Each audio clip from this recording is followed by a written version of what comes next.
Hey guys, welcome back to the Patreon. Why is my blinker on? Let me turn down my air so it's not loud and blaring in y'all ears. Anyways, in today's video, this is kinda of what annoyed Kenya, but it's really topics that have been on my mind that I just have a few things that I want to say about and run through. The first one is James Charles. So James Charles is being sued by a former employee who says they were wrongfully terminated. I believe they got a concussion. They did something. They passed out in a nail salon, I believe, and basically had to take a week off, and James Charles wrongfully terminate them. So James Charles fired them, and then basically the person feels like they were underpaid. They made $6,000 a month to be an employee but worked 80 hours a week, and so they only made that's a $72,000 salary. They felt like that wasn't enough, and also just things that they experienced in the workplace, like workplace harassment, saying that James Charles called her a bitch, and she heard James Charles say the N-word around her. And basically, before we ever found out about the claims, James Charles really spoke for the first time since his whole child predator stuff happened. He spoke out about all of that. And he came and spoke about everything that she was saying, basically saying that this type of stuff happens all the time. Like, people get wrongfully terminated, lawsuits all of the time. Like, this is no big deal. He says, I treat my employees like family. And I'm not gonna get into the nitty gritty of what's going on, because who am I to know who's telling the truth? But I do have something I want to say about this. Let me just get this out of the way if I was gonna get into it. Be aware of anyone who says they treat their employees like family. If you are not hiring your family to be an employee, there is no reason why you should be treating your employees like family. Like, that is, to me, that is a red flag. That is a dog whistle for a terrible workplace. Like, anytime you hear an employer say they treat people like family, or I feel like you guys are my closest friends, they are doing something ignorant behind the scenes, because I feel like people use that as a way to mistreat the people that they that work for them. So basically, I feel like because you are like my family, like it's a way to try to make us seem like a whole. Like the James Charles brand, I'm going to use him for examples because that's what this is for. Like, the James Charles brand is an entire thing, and basically my wins are your wins. We're all in this together, when in reality your wins aren't my wins. James Charles is making millions. This woman said she barely made $72K for 80 hours of work a week. So that's just something that people with terrible workplace conditions like to say. So anytime you go to a job or you work for someone and they start saying y'all are family or y'all are like friends, you are being mistreated in some way, and you need to look around and see what is going on, because absolutely not. So James Charles saying that he treats everyone there as like family is not the message he thinks it's sending, because that just tells me she has some merit. Maybe you were up in there calling you a bitch, because when people feel like you're a part of their family, they say that so they can treat you any type of way. It's a way to make you feel like you're a part of the team, so you don't do things like file lawsuits against them, like saying like, oh my gosh, you guys are my family. So did you call her a bitch? Were you comfortable enough to say the N-word in front of her? Like, what's really going on? But the reason why I really want to bring this subject up is all of this could be true about James Charles. I read the article. I read everything. I watched the little lawyer YouTube videos breaking down what the lawsuit is. Heard it all. This all could be true about James Charles. This all could be untrue about James Charles. There's really no way to tell. I wasn't there. You weren't there. It's her word, his word. People lie. Some people don't lie. She could be telling the whole truth. He could be telling half the truth. There could be somewhere in the middle, or it could just all be, who knows? Who knows what is true about any of this? But I sit here in front of you guys to say it all could be true. And that right there is the problem. The fact that this all could be true about James Charles. We are now at the place that you can say anything about James Charles and it can all be true. When are we going to be tired? When I say this all the time when it comes to Trisha, James, Shane, and Jeffrey, but this is a big, When are we going to be tired? Once we bring in the abuse of minors into the picture, anything is possible. Absolutely anything is possible. And James Charles, you going and making a statement is doing nothing for anyone, because at this point, the people who still want to support James Charles are putting a line in the sand that they don't care. There's nothing worse than like talking to little kids, right?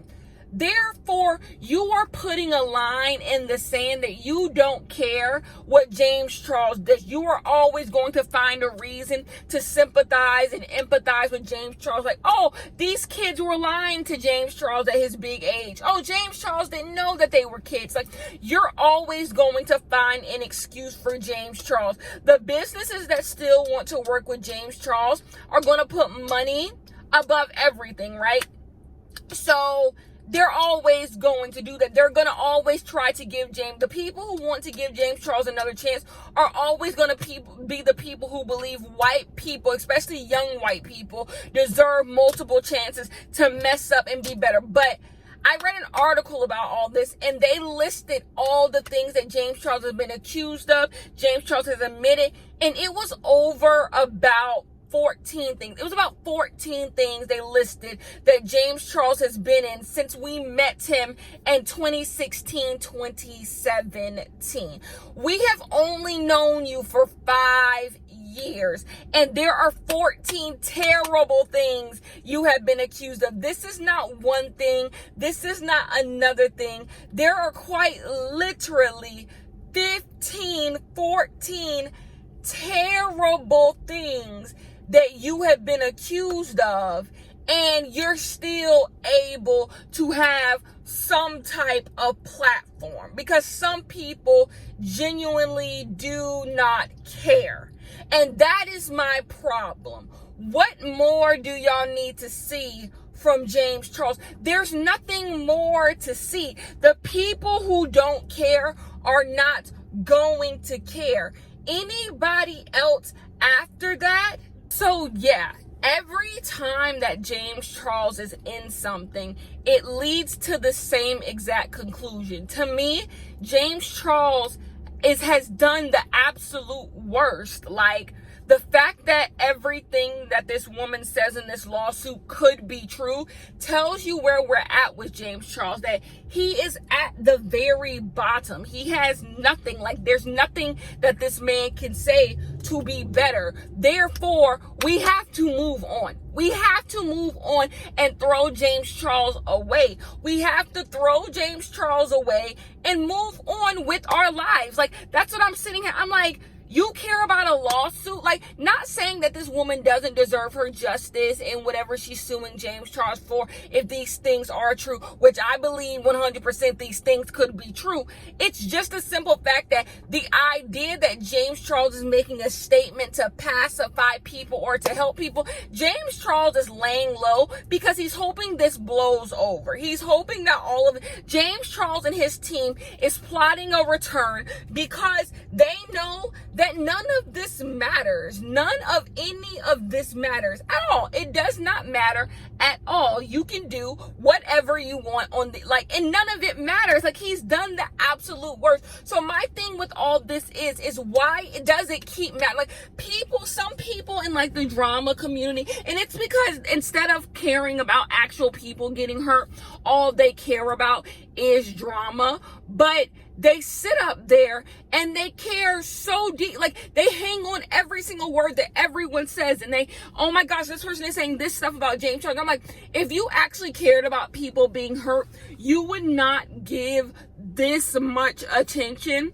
to what James Charles is up to. You would not give this much attention. You would realize James Charles has done too much and it doesn't matter anymore, because still paying attention to James Charles and his antics is why James Charles 100% believes he's going to show back up and be able to like still have a platform. He's like, so y'all still care about, instead of just throwing me away and letting me exist over there, y'all still care about me. And that's what this allows. Like, I'm sick of it at this point. I am absolutely sick of it, because none of it matters. Like, absolutely none of it matters anymore, because he has done the work. James Charles is not a good person.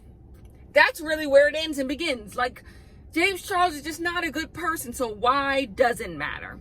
The next thing is Sydney Sweeney. I know this happened about a week or two ago. Well, this black girl, I actually saw the post, believe it or not, but I didn't think anything of it because I don't know who Sydney Sweeney is at all, so I didn't know what any of this was. But Sydney Sweeney, I think her last name is pronounced Sweeney. She's from Euphoria, and she's this white girl. Well, someone posted a video, and it was a post on Twitter, sorry, and it was a mean video that basically insinuated that Sydney Sweeney was not pretty. And so a few people, the post actually got a lot of traction. People were in the comments laughing about it, whatever. I don't even know who this woman is, so I didn't think anything of it. I just moved on with my life. Well, Sydney Sweeney posted an Instagram video to her crying because of this post. She was crying because of this post. Sydney Sweeney's feelings about this post are 100% valid. Having to wake up and see people calling you ugly unprovoked for no reason is 100% valid. It breaks my heart that she had to see that. We are terrible when it comes to internet harassment, and yeah, Sydney Sweeney did not deserve that, and I genuinely feel bad for her, and I feel like her tears were real, and like that's a tough thing to have to deal with, people just talking out the side of their neck about you for no apparent reason, right? Because that's what that was. But I am here to say, on Twitter, people get talked about for no apparent reason every single day.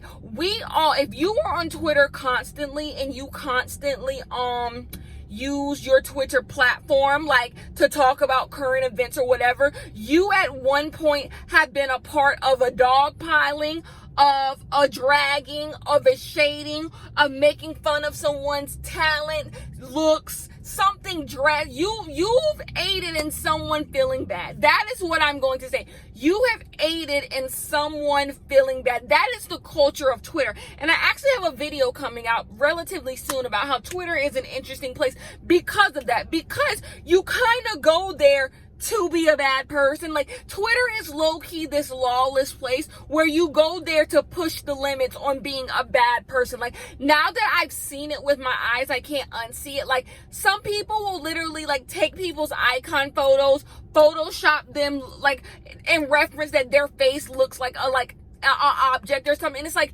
you took the time to take their picture, their icon picture, put it in Adobe Photoshop, put on like whatever you're photoshopping, then repost it to Twitter. That took at the most 7 minutes. At the least 7 minutes. You took 7 minutes out of your day to drag a human being you do not know, and attempt to get the entire crowd of people who follow you laughing, and to make this person feel like shit. Like, we act like subhuman beings on Twitter. Stuff we would never do in real life. And if someone were to point out this to, like, if people who we respected pointed this out to us in real life, we'd be like, oh, that is a little bizarre. Like, if someone held like a mirror up to what you were doing, you're right, like, that's kind of bizarre. But we do it because that's the nature of Twitter, right? So what I'm saying to say is, everyone participates in this making people feel bad culture. Some people pride themselves on making people feel bad. That's just the nature of Twitter. You can decide if it's good or bad. I found it so weird that day when Sydney was crying on Instagram. Everyone came over to Twitter to Sydney's defense. And this is where I get into my theory bag.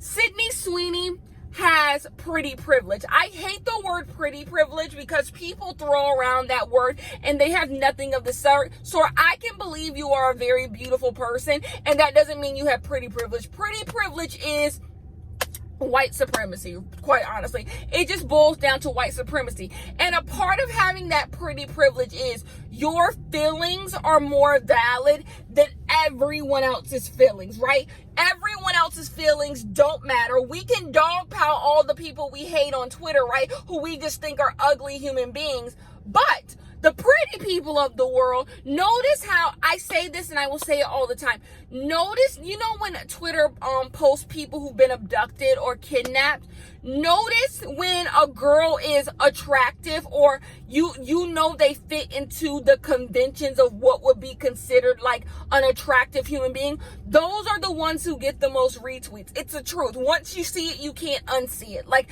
those are, if a girl is biracial, has curly hair, those black girls get retweeted. Black girls get the retweets, and the ones who don't look like that don't get the retweet. People have more sympathy for the girls who are considered pretty than the ones who are not. And that's what I say, pretty privilege is so much more than men buying you weed and getting drinks at the movie theater and at the bar. Like, it's so much more than that. It's so, when you put it in reference to people caring more when you get kidnapped, because that's really what it is.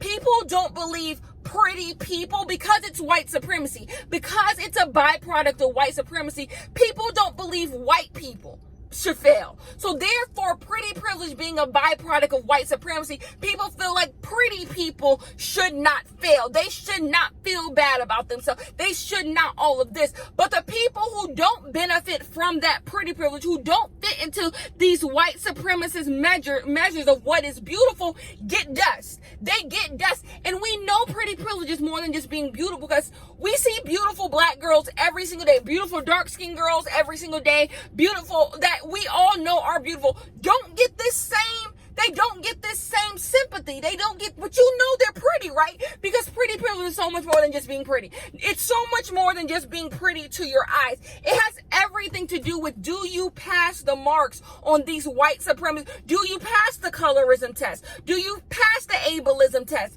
the texturism test, the featureism test? Do you pass these tests? And the more and more X's that you get, the less and less people care about your feelings.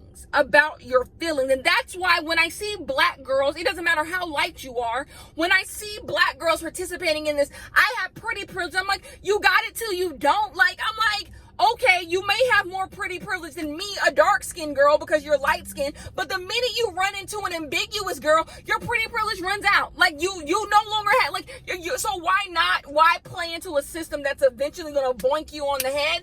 We move on, though.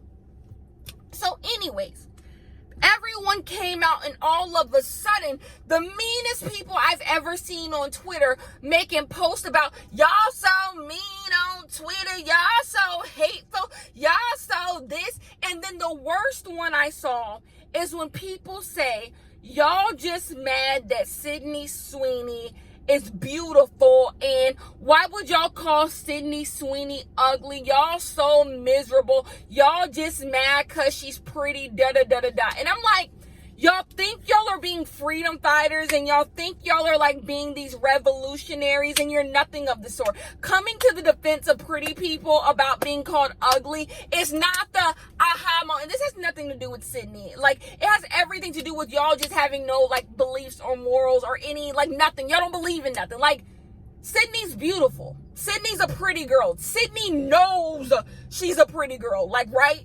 But it doesn't change the fact that hearing people call you ugly is going to hurt your feelings. That's why I say her feelings are valid, right? No one's taking away her feelings. I'm talking about the people on Twitter. Y'all know she's pretty. And that's why it's easy to come to her defense. That's why you want to come to her defense. And people are saying, and she's pretty, and why would y'all do this? What if she wasn't? What if she wasn't pretty? What if the person who made the tweet about her was right? What if they were right that she looks like whatever they said she looked like, or her face wasn't cute? What if she didn't meet y'all's standards of beauty? Like, clearly a lot of people don't, because y'all call people ugly every day. Y'all called every single person in the Winx Club cast ugly, unprovoked. So we know y'all find people ugly. So what if she was one of the girls in the Winx Club y'all called ugly a few months back? What if she was one of them, and she was on the, and she put up that video crying? None of y'all would have came to her. A few of y'all would have came to her defense, but none of y'all would have come to her defense and drove. That's why I called out the Chloe Bailey thing. Everyone coming to Chloe Bailey's defense when she got called out of her name for dressing provocatively But y'all didn't do the same thing for Lizzo. Y'all let Lizzo get dragged for an entire year. Some of y'all even participating. Notice the defense y'all come to. When it's pretty people, Chloe Bailey, Sydney, y'all come to their defense so quick. But when it's a Lizzo who doesn't pass the fat test, and when it's anyone else who gets called ugly, the girls in the Winx Club who don't pass many tests by y'all, all of a sudden, don't come to y'all are part of the dog pollen. But when it comes to these people, you are up here telling us we need to be nicer people, but you the meanest. Like, y'all were just saying that Netflix thinks diversity is adding ugly people. Like, y'all have tweets about calling people ugly. Y'all make jokes about people like all day long. And if that's the game we gonna play, let's play. But don't all of a sudden be like, y'all care so much when it's a white girl. Because yes, I brought up the Chloe Bailey thing, but even I didn't see white people coming to Chloe Bailey defense. I didn't see white people doing it. So we can talk about, even in the black community only comes to the defense of light-skinned women, Chloe Bailey. And then the white community don't give a fuck about light-skinned black, don't care about black people at all. So they're not coming to nobody's defense if they black. But let it be a cute white girl. They're all, you're not doing nothing. Coming to the defense of a person who know they cute. Like, everybody knows Sydney is not ugly. Everyone knows she's a Savage Fenty. Like, she's a Savage X Fenty ambassador. She's on Euphoria. Like, she knows she's not ugly. That don't change the fact that her feelings were hurt. That's still valid. But we all know that girl ain't ugly. But it's easy to come to her defense. Because it's easy to want to pacify pretty people. It's easy to want pretty people to feel better. And no, not the pretty people. Like, that's what y'all turn into. Not that one. Not that one. Not the pretty one. Not the pretty girl. Y'all making fun of the pretty girls while y'all own oppression is just running amok. Like, y'all defend pretty people all damn day. And y'all own oppression, y'all don't give a damn about. Y'all make fun of the people who look just like you. The people who look just like you throwing tomatoes at. But the pretty people, you guarding them and you protecting them. Don't talk about that one. Don't talk about that one. It's just like, y'all treat black women bad. Y'all on Twitter every single day treating black women bad. Double homicide, that's funny. Making fun of Lizzo, that's funny. Everything making fun of. Y'all got to joke about black girls all day long. All day long, I got to joke for black girls. But a black girl makes a distasteful joke about Sydney Sweeney, and y'all sending her death threats. So we need to be better people, but you're sending death threats to defend Sydney, who's just fine. You could have sent your tweet, you could have said what I just said. It's very true. No one should be saying this stuff about Sydney. The tweet was distasteful and all of that. But attacking a black girl to protect a white woman is not doing what you think is doing. Specifically, a white woman who has all the privilege in the world. The only person who out-privileges her is a cis white man. She's pretty, she's white, she's thin, she passes all the markers. The only person with more privilege than Sydney Sweeney is a cis white man. That's it. Everyone else, nothing. She is literally the second most privileged group on this earth. Yet, y'all were on Twitter acting like freedom fighters. Not saying that you can't come to her defense.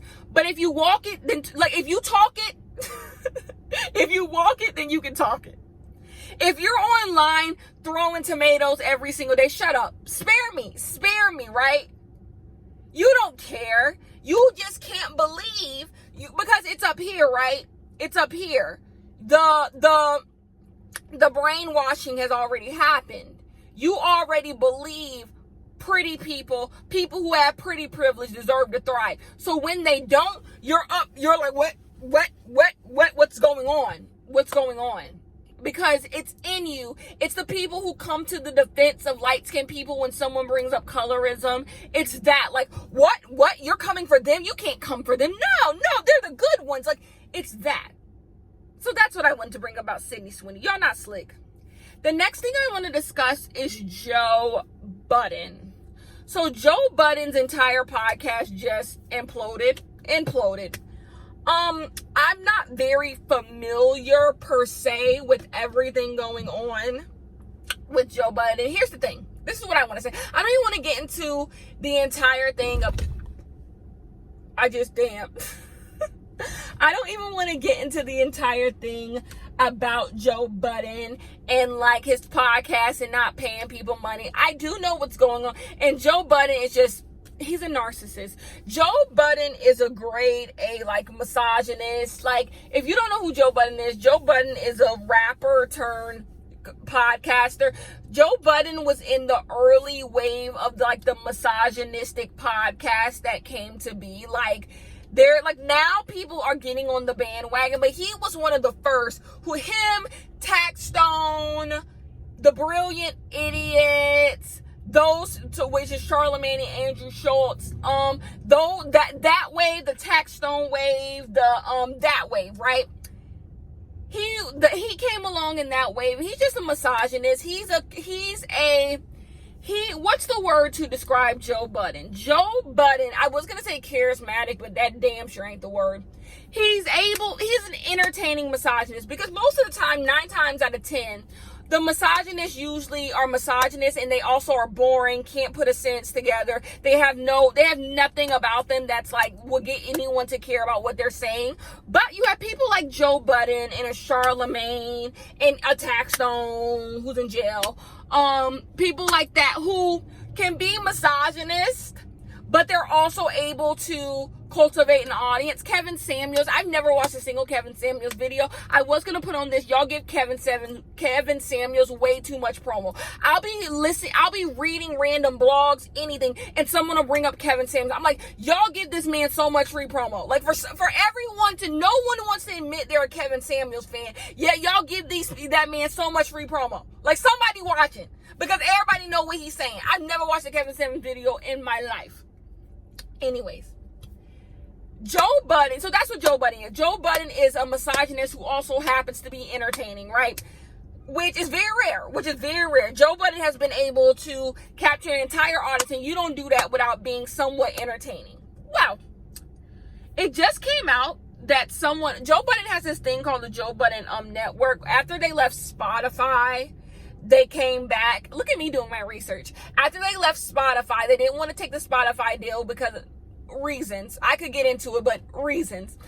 He started his own Joe Budden Podcast Network, and on the Joe Budden Podcast Network, he has different podcasts, whatever. I never heard of any of them, but there's a woman by the name of Olivia, and she basically says why she left one of his podcasts, and the reason why she says it is because of the harassment. So basically, in a podcast, he said that he wanted to fuck her. He like grinded on her while he was giving her a hug, and he made her give her that. She won't say this, but I'll say this from the video. He made her give him that hug. Like, it was a very, like, you're not gonna say, Joe, I don't want to hug you. Like, he made her give him that hug, right? And so, but he grinded his pelvis onto her when he gave her the blatant harassment, right? Blatant harassment, workplace harassment. So she's coming out and saying that. And then you have a lot of Joe Budden podcasts, like people who like run his fan pages, people on Reddit saying that they don't want anything to do with Joe Budden now because like she just came out and said that. The only reason why people are coming out against Joe Budden right now is because the whole Mal and Rory situation. Because Rory and Mal are the people he used to do the podcast with. There's so much backstory. He used to do the podcast with, right? He like let them go and they all hate each other now, whatever. That's the only reason why people care. Because 2 men who they were a part of their misogynistic clique got their feelings hurt. So now they're going back and they're caring about what he did to Tahiri. They're caring that he made one of the women he was with miscarry because he hit her.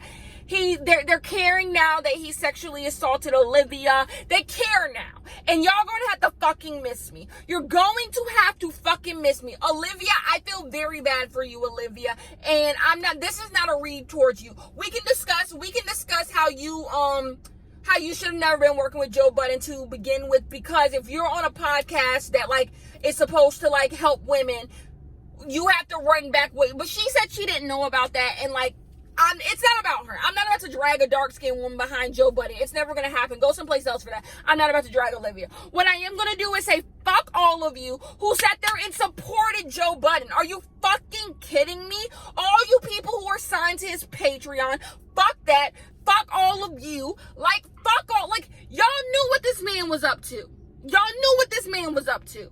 Y'all knew what this man was up to. It's not hard to go watch the Breakfast Club interview where Joe Budden says he hid under Tahiri's bed, broke into her home and hid under her bed. It's not hard to look up the stories of people saying Joe Budden abused him. It's not hard to find the story about the miscarriage thing. It's not hard to find the levels of abuse that Joe Budden has inflicted onto women. It's not hard.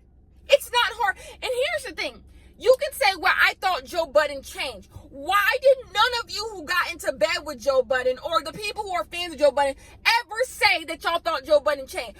Instead of putting out a statement, hey, I am aware of Joe Budden's past and I believe women, so these things could be true, but I am choosing to forgive Joe Budden as much as I can, even though it didn't happen to me, and allow him to be a changed man. None of you ever even though that statement would have been bullshit, none of you even did your due diligence to put out that statement. Spotify, Patreon, Cash App. I'm listing all the people who have gotten in bed with Joe Budden and given him money. Like, none of you have even done that, right? To say, I'm aware and we're choosing to move on. You've never even acknowledged the abuse. So now that Rory and Mal hate him, y'all all coming out, and he beats women, and you was on board for somebody who beat women, allegedly, right? All this is alleged. I don't know that man. But you was on board. You was on board. He sits up there and says, I can't be canceled, which proof y'all giving him money hand over fist. So what are we talking about here? What are we talking about here? There is no conversation to be had about Joe Budden. People like, ooh, Joe Budden, a real life sociopath. Joe Budden, a sociopath. Joe Budden this, Joe Budden that. You didn't know that. You knew this. You didn't care. But now that everything is happening with Rory and Mal, it gives now a platform for women to now say how they were hurt. And you feel like all of a sudden, now you can listen. Now you see it. And it's just like, no, absolutely not. Absolutely not. Absolutely not. Never in a million years should Joe Budden have been able to get where he has gotten. Never. And it's so funny to me. I hate when people bring up the fact that, like, oh, Joe Budden masturbated his dog or whatever, because that, who knows if that is true, right? I went and, like, got the context of all that, and who knows if that is true, right? He could have been joking, he could have not been, who knows? But there was something there's so many other things, more important things to discuss. Instead, people fixate on that because it's the easiest to make jokes about, and that brings this whole video full circle. When it's black women, it's easy to make jokes about. Y'all rather focus on him masturbating his dog, which is disgusting, than focus on black women who are really being hurt. It's jokes. It's joke time when black women are telling their stories. We focus on masturbating a dog. But Sydney Sweeney gets to crying, and here y'all are running it up. Y'all running it up. Don't be doing this. Don't be doing that. You're crying. Oh my goodness, y'all make people cry. Y'all so hateful. Y'all so mean. Y'all so this. But it's jokes when Joe Budden is abusing black women. Let's focus on the dog. Do y'all see how y'all weird? Do y'all see how it's getting a little weird around here? It's getting a little weird around here. Joe Budden's Patreon, which you all are watching this on Patreon, Joe Budden Patreon has to be bringing him in damn near $50,000 a month. Damn near $50,000 a month, $60,000 a month. Joe Budden's Patreon is probably bringing in to him. He has a title at Patreon, like a title, like he's the leader of equity. I told you the title was made up. Patreon, I love you so much, and I love that you guys support me, but that title is made up. Patreon, please. People, he went to a paywall and people still was willing to pay for his shit. It's one thing if you watching his shit for free. It's another thing if you willing to give this man money. I can't with y'all. I love y'all so much. I'm going to see y'all in the next one. I hope y'all are easy. I hope y'all are good. I'm dealing with a lot right now when it comes to my move. So it's a lot going on in my life. But I'm going to be here for y'all. Okay. Bye, you guys.